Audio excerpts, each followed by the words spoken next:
자, 여러분과 함께하는 뉴스파이터 첫 번째 얘기부터 풀어보도록 하겠습니다. 벌써 한 석 달이 지났습니다. 여러분, 끔찍하지만요. 인천 초등생 납치 살해 사건 기억하실 겁니다. 그런데 이 사건이 지금 새로운 국면을 맞을 것 같다는데, 자, 먼저요. 시청자 여러분의, 물론 정말 기억하기도 싫은 사건이긴 합니다만 여러분들의 이해를 돕기 위해서 그간의 과정을 우리 홍순빈 아나운서가 간략하게 좀 설명을 해드리도록 하겠습니다. 홍순빈 아나운서. 네. 네. 지난 3월 29일에 있었던 일인데요. 네. 한 초등학생이 하굣길에 핸드폰을 빌려달라며 이 주범 17살 중학생에게 핸드폰을 빌려달라고 요구를 합니다. 네. 이 중학생은 자신의 집으로 이 초등학생을 데려가서 네. 살해를 합니다. 여고를, 중학생이라보다 여고를 중퇴했어요. 그렇죠. 여고 중퇴생입니다. 네, 말씀하시죠. 네. 네. 살해를 하고 옥상에서 시신을 유기를 하게 되는데요. 네. 그런데 이게 뭔가 좀 불안했는지 이거를 심지어 숨기려고 하죠. 네. 그래서 이제 시신을 훼손까지 하는 일이 발생을 합니다. 시신을 유기한 데다가 훼손까지 하고요. 네. 그리고 이거 문제는 이 자기는 뭐 계획범죄가 아니다라고 하지만 네. 이게 계획범죄인 것이 점차 이렇게 드러나고 있거든요. 네. 그래서 뭐 인터넷 검색을 통해서 뭐 초등학교 학교 시간 뭐 완전 범죄, 뭐 혈흔 제거 방법 등을 인터넷에서 찾아본 흔적이 이제 찾아졌다고 하는데요. 네. 이 학생이 또 문제는 심리적으로 좀 이렇게 불안한 증상이 있었다고 주장을 하고 있습니다. 네. 또 게다가 공범까지 있었다는 것, 네네. 시신의 일부를 19살 소녀에게 보낸 정황이 또 밝혀져서 네. 이 두 소녀가 현재 조사를 받고 있고 재판 중이라고 합니다. 네. 이 사건을 아마 접하신 분들도 많으실 거예요. 그런데 애초에 경찰은 이 사건의 주범, 이 여고를 중퇴한 17살 A양의 단독 범행이 아니겠느냐, 이 단독 범행에 무게를 실었다가 나중에 이 공범이 있었다는 걸 알게 됐고 그 공범도 지금 구속이 된 상태인데 지금 여기서요, 새로운 지금 얘기들이 나오고 있습니다. 임 교수님. 예. 정말 입에 담기도 정말 끔찍한데 이 초등학교 2학년생 8살 아이를 무참히 살해하고 사체까지 유기한 이 주범 17살 A양.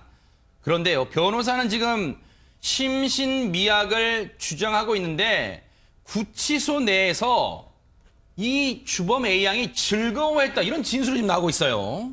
어떻게 된 일입니까, 이게 지금?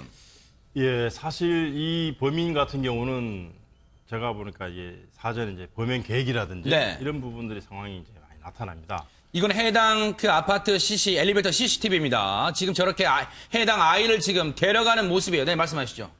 그래서 이 범인은 아마 자기 자신의 어떤 그 정신미약이나 심신미약이나 뭐 정신병 뭐 이런 부분들을 그 주장하게 되면 네. 나중에 이제 자기에게 부과될 어떤 살인죄에 관한 이 부분의 형량이 네. 상당히 좀 감해질 수 있는 그런 이제 기대를 이제 하고, 네. 변호인 측에서도 이런 부분들을 지금 많이 부각시키고 있는 그런 정황들이 나타나고 네. 있고, 심지어는 아마 지금 이 범인과 같은 그 구치소에 수감되었던 다른 동료, 구치소의 어떤 그 재소자가 네. 이런 이제 A 양의 어떤 그 상황들을 간접적으로 이렇게 전해주는 사건까지 나오고 있는데, 네. 상당히 제가 볼 때는 이 심신미약이나 네. 뭐 정신병을 계속 주장하려고 하는 그런 정황이 나타나는데 이 부분은 법정에서 검찰이 정확하게 정신 감정을 요청을 해서 네. 이 범인이 실제 그 네. 정신병이 있는지 확인이 돼야 될 것 같습니다. 앞서 아파트 옥상의 모습이 나왔습니다만 이 주범, 이 A양이 초등학교 2학년생을 무참히 살해한 뒤에 아파트 옥상 물탱크가 있는 곳까지 올라가서 그곳에 시신을 유기했습니다. 바로 경찰이 현장 감식하던 모습을 아까 화면으로 보여드렸는데 제가 하나 읽어드릴게요. 지난 15일입니다. 공판 준비기일 때 이 주범 A양의 변호인이 이런 말을 합니다. 계획 범죄도 아니고 유인 범죄도 아닙니다. 이건 잠시 후에 손 변호사님 통해서 이게 무슨 말인지 좀 짚어보고요. 아스퍼거 증후군 등 복잡한 용어 나오죠. 이거는 최명기 원장님 통해 알아볼게요. 아스퍼거 증후군 등 정신병이 발현돼 충동적이고 우발적으로 범행을 저지른 것이라고 지금 A양의 변호인은 항변하고 있습니다. 그런데 피해 아이의 유가족들 인터넷에 탄원서를 올려서 눈물로 호소하고 있습니다. 지금 피의자, 지금 A양은 정신과적 소견으로 형량을 줄이려 하고 있다. 그들의 형량이 줄어서 사회에 복귀하면 그들의 나이는 20대 중반이 된다. 가해자들에게 보다 더 엄중한 처벌을 내릴 수 있게 도와달라. 이렇게 피해자 유가족들은 눈물로 호소를 하고 있는데 앞서 제가 말씀드린 것처럼 새로운 지금 진술 나왔다는 게 뭐냐면 인천구치소에서 이 주범 A양과 잠시 수감 생활하던 중 사건의 주범인 A양과 같은 방에서 지냈다고 주장하는 그 모 분이 글을 올렸습니다. 구치소에서 방에서 같이 지냈답니다. 구치소에서 어떻게 20년 내지 30년을 사냐고 눈물 흘리던 그 주범이 변호사를 만난 후에는 정신병으로 인정이 되면 나 7년 내서 길게는 10년밖에 안 산다라고 하면서 웃고 콧노래까지 흥얼거렸다고 이렇게 지금 말을 하고 있는 겁니다. 그러면 손 변호사님, 네. 지금 수감 생활을 같이 했던 여성의 물론 이 주장의 신빙성도 좀 봐야겠습니다만 만약에 이 주장이 신빙성이 있고 그 당시 상황이 정말 맞다면 주범 A양은 지금 계획 범죄일 가능성이 크다고 봐야 되는 거 아니에요? 일단 지금 앵커님 말씀하신 대로 지금 이 같이 수용 생활을 했던 자의 이야기가 네. 사실이라는 전제로 말씀을 드려야 될 것 같습니다. 그렇죠. 전제를 깔고 가야죠. 네. 나중에 또 이게 아니라고 밝혀질 가능성도 맞습니다. 배제할 수는 없습니다. 사실이라고 한다면은 이제 주범인 A 양이 지금 현재 어떤 심리 상태이고 네. 또 애초에 어떤 그 의도로 또한 어떤 상황에서 범죄를 범하였는지를 좀 짐작할 수 있는 상황이 됩니다. 네. 물론 그 글 하나만 가지고 즉 애초에 징역 2, 30년이 예상된다라고 해서 눈물을 흘리다가 네. 변호인을 만나고 와가지고 정신병 주장하면 감형 가능하다라고 해서 뭐 콧노래 흥얼거렸다라고 네. 해서 일단 그 계획적인 범죄라고 단정할 수는 없겠죠. 네. 그렇지만 이런 행위를 실제로 했다고 한다면은 현재 그 주범인 A 양이 어떤 상황인지를 짐작할 수 있기 때문에 중요한 것이라고 생각하고요. 네. 또 하나가 이건 좀 중요한 것 같습니다. 그날 상황을 꽤 자세히 적고 노선, 즉 범행의 동선을 의미하겠죠. 이런 노선에 관한 그림까지 그렸다라고 네. 했다면은 당시 사건이 자세히 기억나지 않는다고 했던 검찰에서의 주장 그리고 재판에서의 어떤 여러 가지 주장들이 사실이 아닐 가능성이 생기는 겁니다. 네. 그렇다면 정신병에 의해서 이 사건을 저질렀다라고 하는 주장까지도 이제 신뢰성이 낮아지는 것이기 때문에 중요한 부분이고요. 이 글을 누가 적었는지 모르겠습니다만 독거 수용이 아니라 혼거 수용이기 때문에 네. 굉장히 많은 사람들이 그 해당 구치소에 있었고 네. 지금도 있을 겁니다. 아하. 그렇다면 이러한 행동을 이 사람 혼자 본 것이 아니라 여러 같은 그런 수용자들이 봤을 수 있거든요. 그렇다면 검찰 입장에서는 정신병이 없습니다. 이런 것을 이제 그 정신 감정을 통해서도 증명할 수 있겠지만 네. 이런 같이 수용되었던 자들을 증인으로 신청해서 네. 정말 그림도 그리고 상황도 설명을 하고 구체적으로 기억을 하더라. 네. 내가 직접 보고 들었다. 라고 하는 것을 증언을 받아낸다고 한다면 네. 이거 역시 정신질환에 의한 범행이 아니라는 점을 밝힐 수 있는 증거가 될 것으로 보입니다. 지금 용어가 지금 생소한 용어가 나왔으니까 최명기 원장님께 이거 마저 여쭤보고 우리 홍순빈 아나운서한테 지금 질문 갈 텐데 최명기 원장님 앞서 그 주범 A양의 변호인이 공판 준비 기일 때 했던 얘기 중에 A양이 아스퍼거 증후군 등 정신병이 발현돼서 충동적이고 우발적으로 범행 저질렀다고 했는데 대체 아스퍼거 증후군이란 게 대체 뭡니까? 아스퍼거 증후군은 이제 발달장애라는 커다란 범죄에 속하는데요. 네. 아마 일반인 분들은 그냥 자폐증이라는 게 더 익숙하실 거예요. 아하. 근데 이제 자폐증은 발달장애의 제일 심한 쪽에 있는 거예요. 네. 그렇게 되면 말도 대화에도 어려움이 있게 되고 똑같은 행동을 반복하게 되고 네. 그런 다음에 상황에 적절치 않은 말이나 행동을 하게 되고 그러면서 이제 특히 문제가 뭔가 하게 되면은 이 감정적인 교감이 힘들어요. 네. 그래서 엄마랑도 눈을 잘 안 마주치고 사람이 대화하고 있으면 전체 표정을 파악하는 게 아니라 눈이면 눈, 이마면 이마 일부만 보고 있어요. 그런데 이 발달장애의 가장 좋은 쪽이 아스퍼거인 거예요. 그렇기 때문에 아스퍼거 증후군에서는 지능은 어느 정도 유지가 되기 때문에 대화도 가능하고 그렇긴 하지만 그런 다음에 상동칙적 행동도 자폐자에 비하면 훨씬 적어요. 그러나 어떤 점이 있냐 하면 사회적 판단력은 떨어져요. 네. 그렇기 때문에 우리가 아까 저기 구치소에서 처음에 20년, 30년 살 때는 눈물 흘리다가 7년에서 10년밖에 안 산다고 하니까 웃고 콧노래를 불렀다는 게 어떻게 생각하게 되면은 굉장히 분노할 일이 되지만 네. 어쩌면 이것도 반대로 변호인은 아스퍼거 증후군이어서 이런 거야. 예를 들어서 어떤 사람이 있는데 이 나이에 학생이에요. 30년 산다 그럴 땐 울다가요. 7년 산다니까 웃는다는 거는 굉장히 사회적으로 부적절한 거고요. 네. 여러 공범이 있는데 콧노래를 부른다는 건 부적절한 거잖아요. 그렇기 때문에 이 역시 우리 일반인들이 보기에는 너무너무 냉혹하고 냉정하고 그런 것 같고 분노를 느끼지만 또 이 역시 변호인의 입장에서는 아스퍼거 증후군을 증명할 수 있는 증상이야라고 또 나올 수가 있는 거예요. 진짜 사회적 판단력이 떨어진 아이지 않니? 그러니까 네. 조종당한 거야라고 할 수 있는 거예요. 그 변호인, 그 주범 A양의 변호인 입장에서는 이런 어떤 증상, 보이는 증상이 자신들의 그 논리를 뒷받침하는 데는 어떻게 보면 더없이 좋은 그런 모습이다. 이런 말씀을 좀 해석할 수 있겠네요. 그렇죠. 정상이 아니, 이건 진짜 정상이 우리가... 아니니까 이 아이의 행동을 정상으로 네. 인정할 수 있겠는 지금 그런 논리라는 거잖아요. 네네네. 그걸 네. 이제 어떻게 이용하냐에 따라서 아하, 네. 달라지는 거예요. 그런데요, 그 주범 A양과 구치소 내에서 같은 방을 썼다는 그 분이 올린 글 내용 보니까 이랬답니다. 같은 방 쓰면서 피해자 부모에게 미안하지도 않냐 그랬더니 그 주범 A양이 나도 힘든데 피해자 부모에게 왜 미안해야 하는지 모르겠답니다. 임 교수님. 예. 이런 말을 할 정도면 글쎄요, 뭐 정신이 오락가락 할 수는 있겠습니다만은 뭐 판단력이 그렇게 현저하게 일반인보다 떨어진다 이건 아닌 것 같은데 이건 어떻게 봐야 될까요? 예, 사실 지금 자기가 저지른 행위에 대해서 이게 이제 정확한 어떤 그 판단 능력이 좀 떨어질 수 있다는 부분을 우리가 일단은 볼 수 있습니다. 네. 저희 우리가 그 뭐 외국의 어떤 판례에서 나오는 정신병을 기준을 봤을 때 네.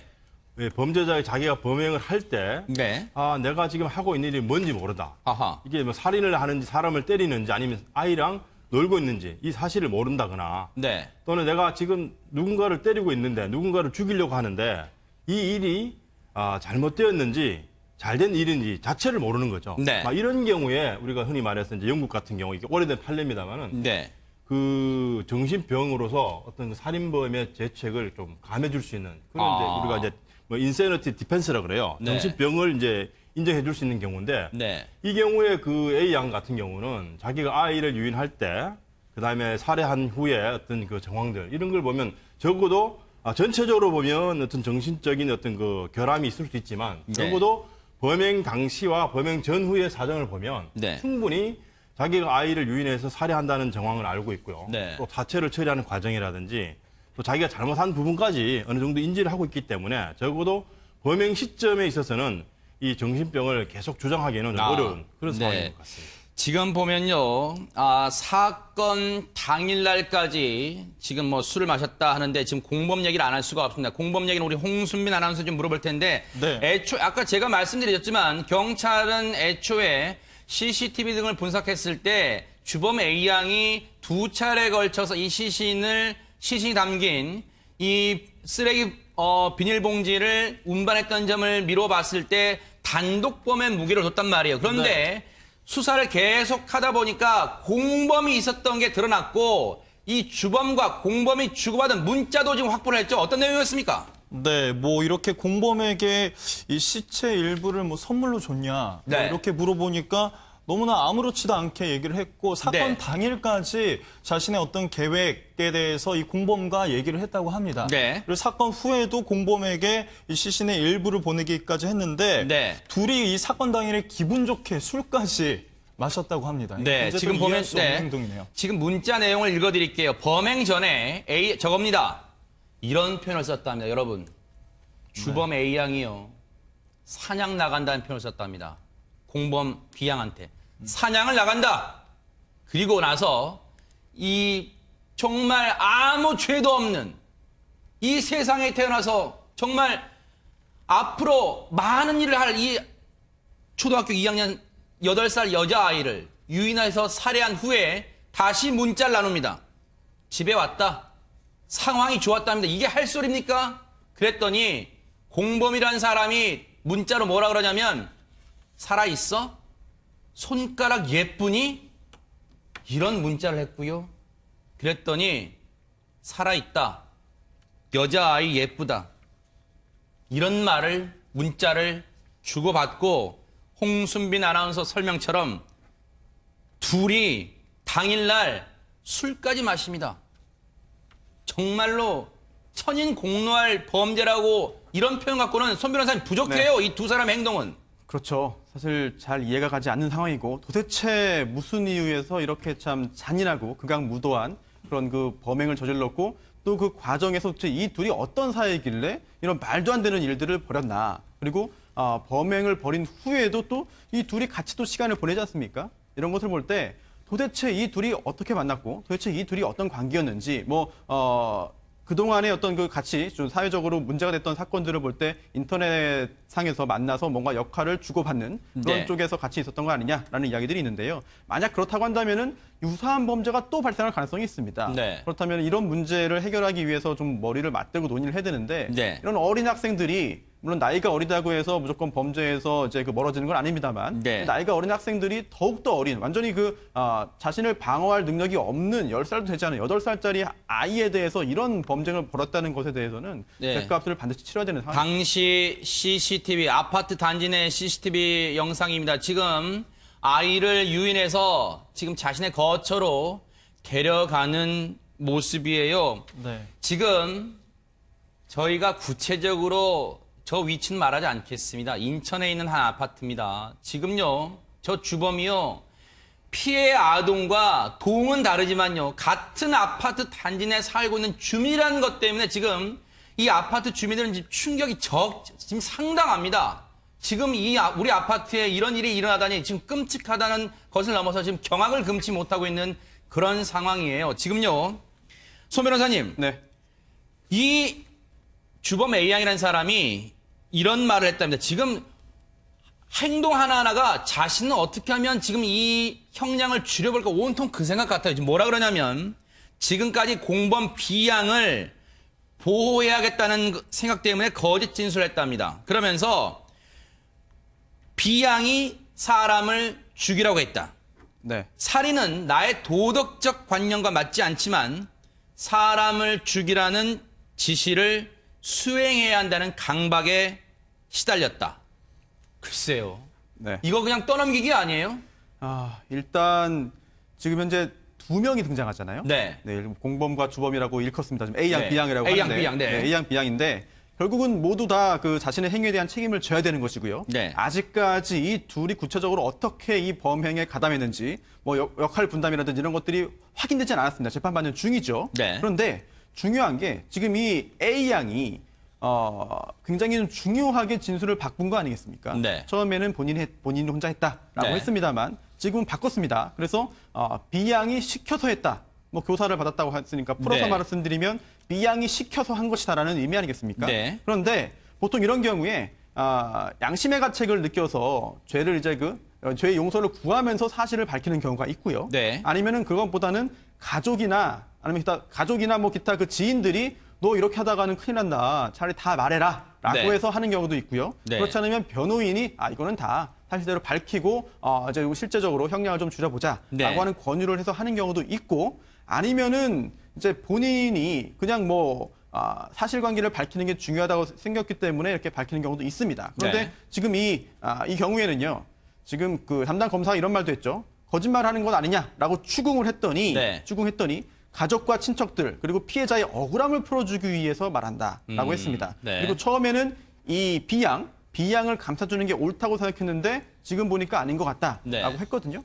그렇다면 중요한 거는 공범으로 지금 지목되고 있는 재판받는 B양의 이야기가 또 중요합니다. 그렇죠. 그런데 B양과 A양이 지금 변호인이 다르거든요. 네. 그렇다면 B양이 지금 A양의 그 진술을 번복에 대해서 어떻게 말할지 또 변호인은 또 어떤 전략을 수립할지 그러니까요. 결국은 A양과 B양의 주장이 대립하게 된다면은 지금까지는 같은 보조를 취했기 때문에 좀 진실을 은폐하는 시도가 좀 수월할 수 있을지 몰라도 둘의 입장이 대립하는 순간 뭔가 빈틈이 나타날 겁니다. 그건 검사가 재판 과정에서 밝혀내야죠. 여러분 생각을 해보세요. 이 두 사람이요. 천인공노할 짓을 저질러 놓고 사건 당일날 술 마셨다 그랬죠? 사건 당일날 주범 A양이 종이 상자를 들고 나갑니다. 그래서 이 종이 상자를 비양에게 건네줍니다. 비양은 이걸 들고 하루 종일 돌아다니다가 저녁 늦게 자신의 집으로 향합니다. 이걸 그냥 선물을 받았다고 생각했다고요? 말이 되는 소리일까요? 그런데 최명규 원장님, 여기에 또 하나 주범 A양의 진술이 있습니다. 공범 B양이 자신 안에 있는 소심한 A와 과격한 J라는 인물이 지금 네 안에 있다. 지금 공범이 그 주범한테 말했답니다. 지금 너의 몸 안에는 소심한 A와 과격한 J라는 인물 두 인물이 너 안에 들어있다. 그러면서 J를 불러라. 이렇게 수차례 얘기했답니다. 지금 이 말은 뭐예요? 자기 안에 주범 A양의 몸 안에 자신도 모르는 다중인격체가 있다. 지금 그걸 강조하는 거예요? 그러니까 그걸 우리가 다중인격장애라고 하고 정식 진단명은 이제 해리성 정체성 장애입니다. 네. 그런데 이제 그래가지고 사실은 요 A양이 처음에 얘기한 진술이 굉장히 해리장애와 비슷한 증상들을 진술해요. 네. 전형적인 게 꿈 같았다. 네. 잘 기억이 안 난다. 그게 이제 해리장애의 특징이거든요. 네. 그래가지고 기억이 잘 안 나는 부분이 있죠. 그러나 그거는 몇 가지 가능성이 있어요. 네. 첫 번째는 그 당시에 진짜 본인이 해리 현상이어서 몽롱한 가운데 했을 가능성이 있고요. 해리 현상이라는 게 뭘까요? 쉽게 말하면. 해리 현상이라고 하는 거는 그냥 우리가 드라마 보면 많이 나오는 건데요. 실제는 별로다. 기억 상실 그런 거예요. 아. 이게 어떤 사람이 엉뚱하게 뭐 서울에서 스트레스 받으면서 일하던 사람이 갑자기 뭐 지방에 가서 나타났는데 당신 누구예요? 그러면 모르는 거예요. 아, 네. 뭐 그렇게 되는 거죠. 네네. 그렇기 때문에 첫 번째는 진짜 해리 현상, 꿈 같은 상황에서 할 수도 있는 거고요. 두 번째는 살인을 저질렀을 때는 아주 명료했어요. 네. 살인을 저지르고 나니까 본인도 멍해지는 거예요. 네. 그래서 나중에 그럴 수도 있고요. 세 번째는 결국은 여기에서 다중인격을 갖다 암시하고 이런 것들이 스토리가 맞게 되잖아요. 네. 그렇기 때문에 세 번째는 이 주장 자체가 네. 어떤 일관성이 있는 거짓말일 가능성도 있는 거예요. 네. 그런데요, 임 교수님. 예. 지금 이 주범 A양의 이 진술이 뭔가 석연치 않은 게요. 경찰서에서 조사받을 당시 공범 B양과 나는 메시지가 있답니다. 뭐냐면 읽어드릴게요. B양이 먼저 이랬답니다. 미안한 얘기인데 혹시 내가 이 사건에 엮일 일은 없니? 그랬더니 주범이 하는 말이 없도록 할게. 장담은 못하지만 깊이 엮이지 않을 거야. 이렇게 안심을 시켰다가 지금 모든 게 지금 B양이 공범이 하라는 대로 난 했을 거야. 지금 뒤통수 친 거잖아요. 지금 떠넘기는 거 아니에요? 지금 어떻게 봐야 됩니까? 이거는. 그래서 이 부분은 뭐 지금 이제 조사 과정이 이렇게 다 알려지지 않아서 네. 속단하기는 어려운데 일단 그 B양 같은 경우는 주범이 이제 아닌 것처럼 나오기 때문에 네. 자기 책임이 이제 가급적이면 좀 적어지는 쪽으로 생각할 거고요. A양은 이제 그 B양으로부터 지시를 받았거나 네. 어떤 범행의 어떤 중요한 동기를 제공받아서 범죄를 저질렀다. 네. 이런 식으로 얘기함으로써 또 자기의 어떤 그 죄책을 좀 줄이려고 하는 네. 서로 일종의 보면 치킨 게임 같은 거죠. 아하. 그러나 이 두 부분은 이제 더 조사를 하거나 지금 이제 재판이 진행 중이기 때문에 네. 과연 이제 수사가 얼마나 더 진행될지는 알 수 없지만 네. 이 공범 관계는 이제 더 조사를 해야 네. 나타날 수 있고 그 다음에 또 A양과 B양의 어떤 그 심리 상태 네. 뭐 이런 부분도 과학적으로 우리가 증명을 해야 네. 이 두 사람의 어떤 역할이라든지 그 범행 당시의 어떤 그 정신 상태 이런 부분도 우리가 밝혀낼 수가 있습니다. 지금 이곳의 주민분들은요, 경악을 금치 못하고 있답니다. 이 주범 A양이 평소에 어떤 모습이었는지 기억하는 한 주민의 인터뷰를 보니까요, 놀이터에서 뭔가 심상치 않은 눈빛으로 계속 사람들을 응시하고 있었답니다. 놀이터에 멍하니 앉아서, 혼자 앉아서요. 그걸 떠올려 보니까 지금 소름이 끼치고 경악을 금치 못한대요. 근데 홍순빈 아나운서. 네. 지금 공범 B양이 있잖아요. 네. 공범 B양이 변호인단을 구성했는데 무려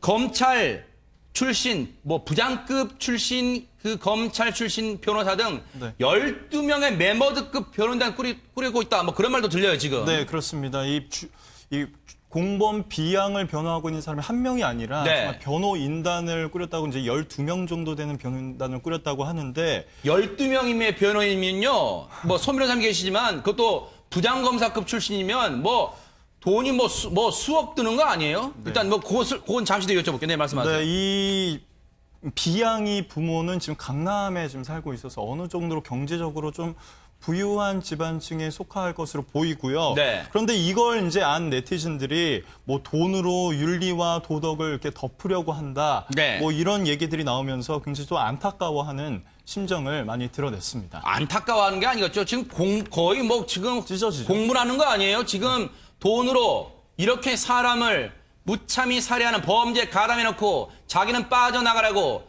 아무리 법으로 보장되어 있는 게 변호인의 조력을 받을 권리라고 하지만 변호인 12명, 매머드급으로 12명을 고용해서 자신은 형량을 낮춰버리는 거예요? 자, 손 변호사님. 네. 주범과 공범이 서로 책임을 떠넘기려 하는 가운데 피해자 가족들이 올린 탄원서가 있습니다. 근데 나흘 만에 누리꾼 23만 명이 여기에 동참했다면서요? 네, 그렇습니다. 어떤 내용인 탄원서가 지금 올라와 있습니까? 네, 이 피해 아동의 어머니가 네. 직접 쓴 글인데요. 네. 이제 눈물로 호소한다라고 하는 탄원서를 올렸습니다. 네. 그러면서 본인은 이제 여러 가지 여건상 적극적인 대응을 하지 못하고 지금 슬픔에 빠져 있는데 네. 이런 그 가해자들의 그 가족들은 이제 금전을 동원해서 네. 굉장히 적극적으로 변호인을 이제 그 선임해서 대응을 하고 있다. 네. 그리고 또한 정신병을 주장하고 기타 여러 가지 그런 법률적인 그런 시도를 하고 있는데 네. 자칫하다가는 실제로 받아야 하는 그런 그 처벌보다도 훨씬 낮은 수위의 처벌을 받게 되는 거 아니냐 네. 그런 우려를 표했고요. 그리고 또 특히나 이제 그 정신과적인 그런 그 진단에 의해서 소견으로 형량을 줄이려 하고 있는데 만약 그게 인정된다면은 이 가해자들이 이 피고인들이 재판 후에 유죄 판결을 선고받고 다 복역을 하고 나온다 하더라도 네. 여전히 20대 중반 정도에서 다시 한번 사회생활을 할 수밖에 없다. 네. 그렇다고 한다면 또 다른 피해자도 나올 수 있는 상황이 아니겠느냐라고 네. 하면서 이번 재판부가 어떤 기타 외부적인 영향을 받지 않고 물론 그럴 리는 없겠습니다만 이제 객관적인 그런 그 판단을 할 수 있도록 국민들이 이제 그 좀 동참해달라, 노력해달라, 호소해달라 이런 이야기를 하는 글을 올렸습니다. 이 글을 올린 지금 여기 탄원서에는요, 이 엄마가 자신의 아이의 이름을 밝힐 수 없어서 가명, 사랑이라는 가명을 썼어요. 사랑이 엄마입니다. 이렇게 올렸는데요. 이 엄마의 가슴은 정말 찢어진다는 표현 갖고는 부족할 거예요. 당시 사건 당일날 이 사랑이가 친구와 함께 놀이터에서 놀다가 아파트 놀이터에서 놀다가 나 엄마한테 전화해야 되는데 라면서 바로 주변에 있던 그 주범에게 휴대폰을 좀 빌릴 수 있냐고 다가가면서 이 사건이 시작이 됩니다. 평소처럼 범행 대상을 놀이터 한쪽 구석에서 지켜보면서 물색했을지도 모르는 상황이었습니다. 이 사랑이 엄마가 올린 글 중에요. 저는요, 이 부분이 정말 가슴에 사무치게 다가옵니다. 사건의 가해자들은 12명이나 되는 변호인단을 꾸려서 우발적 범행이라고 주장하고 있다. 사냥하자는 말로 공모해 사건을 계획했을 뿐 아니라 무참히 살해하고 훼손하고 유기했다. 이를 어찌 우발적 범죄라고 할 수 있겠나라고 반문하고 있습니다. 임 교수님. 예. 이게 어떻게 우발적 범죄입니까? 예, 지금 이제 A양의 어떤 그 범행 과정을 이렇게 보면 우리가 뭐 갑자기 어떤 분노라든지 또 뭐 술에 취했다든지 또 마약에 취해서 하는 어떤 순간적인 우발 범죄라고 보기 어렵고요.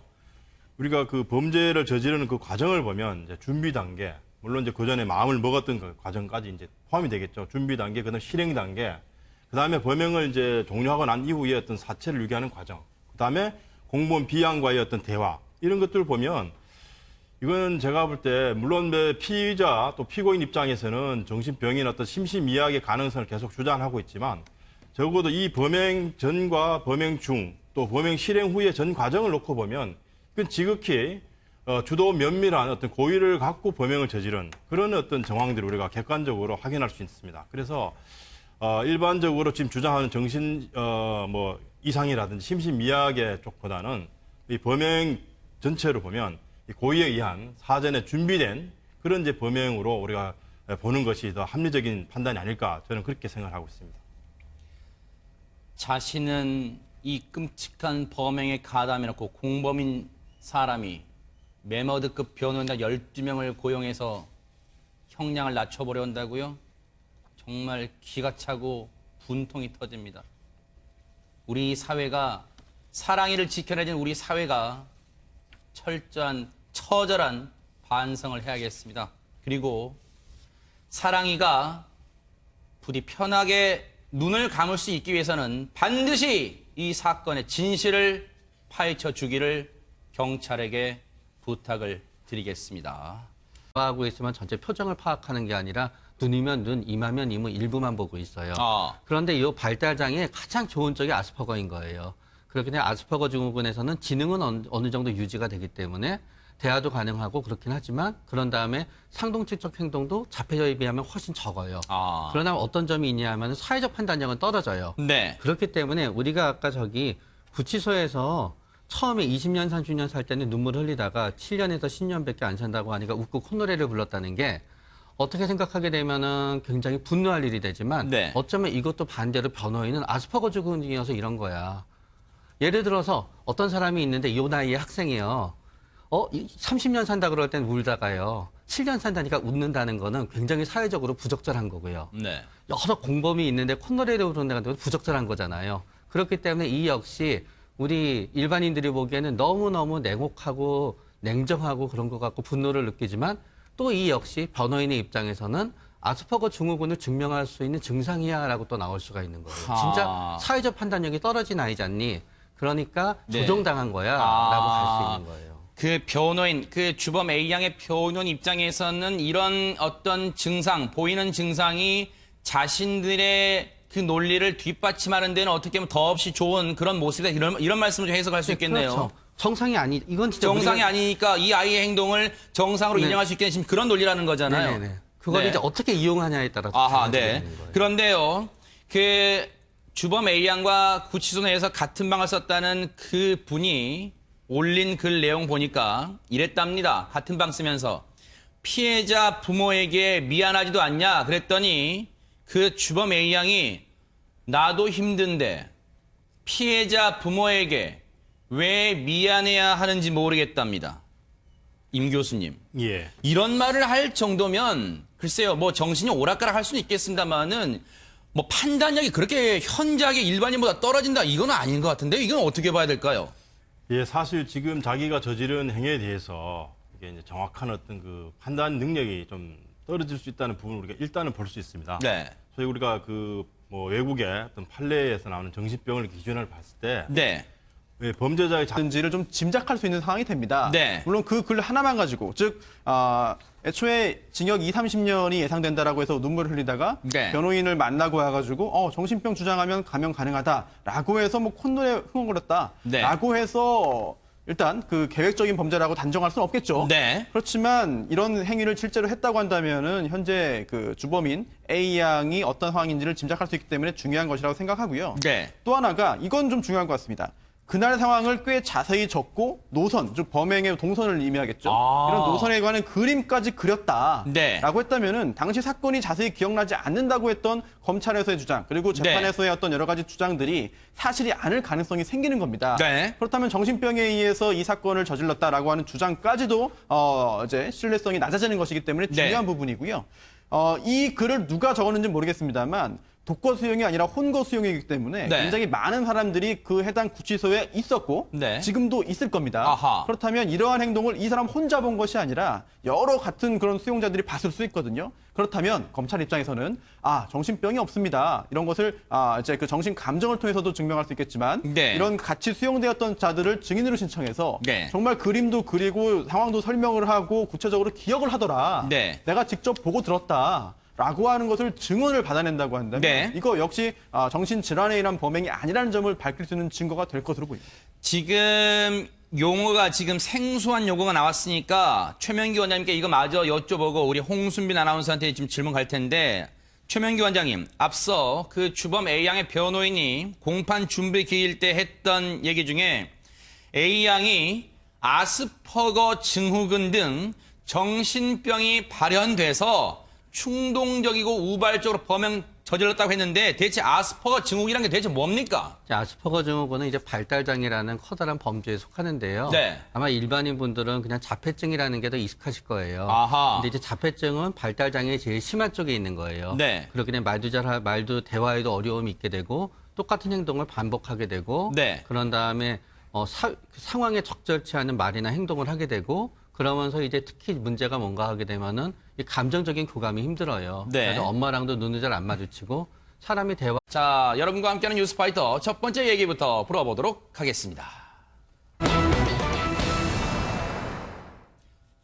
벌써 한 석 달이 지났습니다. 여러분, 끔찍하지만요. 인천 초등생 납치 살해 사건 기억하실 겁니다. 그런데 이 사건이 지금 새로운 국면을 맞을 것 같다는데, 자, 먼저요. 시청자 여러분의, 물론 정말 기억하기도 싫은 사건이긴 합니다만, 여러분들의 이해를 돕기 위해서 그간의 과정을 우리 홍순빈 아나운서가 간략하게 좀 설명을 해드리도록 하겠습니다. 홍순빈 아나운서. 네. 네. 지난 3월 29일에 있었던 일인데요. 네. 한 초등학생이 하굣길에 핸드폰을 빌려달라며 이 주범 17살 중학생에게 핸드폰을 빌려달라고 요구를 합니다. 네. 이 중학생은 자신의 집으로 이 초등학생을 데려가서 네. 살해를 합니다. 여고를, 이게 중학생이라보다 여고를 중퇴했어요. 그렇죠. 여고 중퇴생입니다. 네, 말씀하시죠. 네. 네, 살해를 하고 옥상에서 시신을 유기를 하게 되는데요. 네. 그런데 이게 뭔가 좀 불안했는지 이거를 심지어 숨기려고 하죠. 네. 그래서 이제 시신을 훼손까지 하는 일이 발생을 합니다. 시신을 유기한 데다가 훼손까지 하고요. 네. 그리고 이거 문제는 이 자기는 뭐 계획범죄가 아니다라고 하지만 네. 이게 계획범죄인 것이 점차 이렇게 드러나고 있거든요. 네. 그래서 뭐 인터넷 검색을 통해서 뭐 초등학교 하교 시간 뭐 완전 범죄, 뭐 혈흔 제거 방법 등을 인터넷에서 찾아본 흔적이 이제 찾아졌다고 하는데요. 네. 이 학생이 또 문제는 심리적으로 좀 이렇게 불안한 증상이 있었다고 주장을 하고 있습니다. 네. 그리고 게다가 공범까지 있었다는 것. 네네. 시신의 일부를 19살 소녀에게 보낸 정황이 또 밝혀져서 네. 이 두 소녀가 현재 조사를 받고 있고 재판 중이라고 합니다. 네.